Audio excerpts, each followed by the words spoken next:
welcome back to Philomena Jack Studio. Thanks for joining me today. Today, I want to talk about February and moreover, how to keep yourself motivated when you live in the northeast of the USA in winter with lots of snow. Today's a sunny day, so that's good, but some days it's not so sunny. And how do you keep yourself motivated? And you may be saying, didn't this used to be an art channel? Well, sure, it's still an art channel, but I am a girl who needs tips and tricks and hacks to keep myself in a happy place and motivated and active, and all of those things lead to me making art, and hopefully better art. We'll see. So anyway, I thought I'd throw at you some tips, things I've just been thinking about as I've been getting myself going, motivated, out of bed, off the phone. Thank you for watching this if you're on your phone. A long time ago, back in the 90s, I found this woman called the Fly Lady, and if I can find her, I'll put a link down below.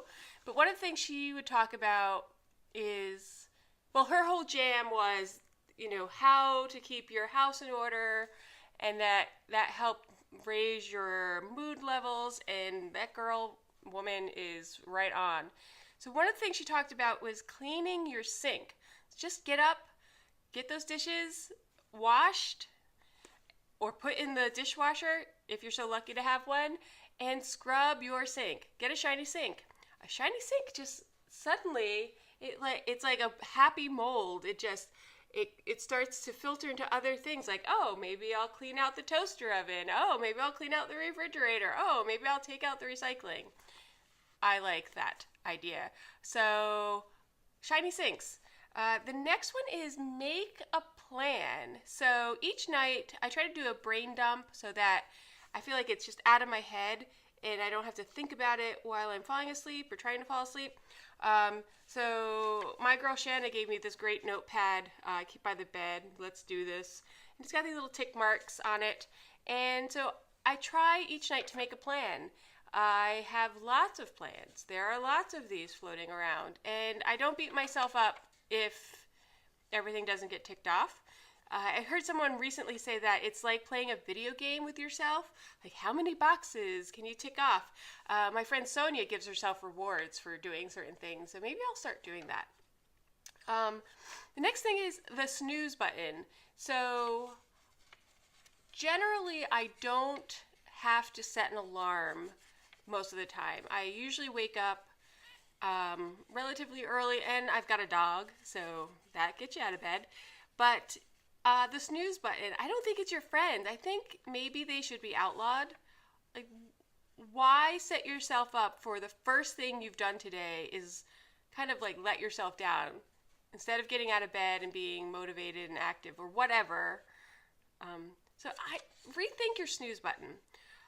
I am a person who did asterisk. I am not a person who has small children in the house, so you sleep. You get your sleep, but snooze buttons, I'm not sure. I'm thinking about, again, I've talked about this a lot, but what are you eating? Yesterday, my diet consisted of coffee, delicious, with almond milk, potato chips, delicious, half a bag of vegan candy. It wasn't a small bag. Delicious, and then I had a big old kale salad, which was delicious and, sustaining, but, those weren't great choices I made yesterday. And then when I woke up this morning and I wasn't feeling super great, take my own advice. So think about what you're eating. The next one is call people, not just textualizing them. Maybe text to say, hey, can you chat? And then start chatting. We know there's so much that's lost in text or messaging or whatever you want to call it. So call people when you can, like hear their voices, hear what's going on around them. When I have internet service, we don't have it here at the house, but sometimes I'm traveling, I try to FaceTime with my friends and family as much as possible because I want to have that interaction, those real interactions. they're still in 2D or less, but I think it's just better. So call people.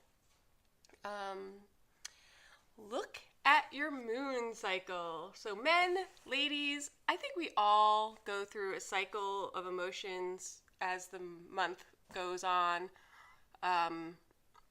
So what I'm saying is, if you're feeling not great emotionally, and you think, oh, the end is near, you're just in that drama loop, and you've got this stuff in your head. Look at where you are in your moon cycle, and think about what your hormones may be doing to you, and that helps me to kind of shrug off when I'm thinking just weepy, like, oh, I have to listen to the Cure thoughts all day. I'm like, wait, hold on. Where am I in my moon cycle? Oh, these are chemicals in my body doing something odd, and maybe things aren't as bad as I thought they were. So, again, I'm eating too much candy and chips, maybe? So look at where you are, men and women. Please look at where you are, and don't be so hard on yourself when you're feeling really low. Maybe the sun hasn't come out in a few days. Maybe your hormones are doing something weird to you, and we don't have to be a slave to that. We can make some choices about where we let our minds go. Water, the next one. Are you drinking water? There are days when I swear I am just going to fall over with exhaustion. And I'm like, but I'm supposed to be this healthy vegan girl who's doing push-ups and goes to the gym occasionally and tries to have a healthy mindset. But some days I just feel like crap. And I'm like, oh, no water. I have had no water. Hello. So again, get some water in you. All right. That's all I have to say. I'm sorry there isn't been a lot of art right now. There's some art right here, and it's going to be in a gallery show in Corning, New York at the Peeler Gallery, 79 West Market Street. We're in February 2018, so check that out. And thank you so much. Thanks for subscribing. And on the topic of call people, flashback to a couple minutes ago, I crowdsourced, thank you Amanda Palmer, a borrowed ukulele. And I'm going to start playing it, and you are warned. Cheers.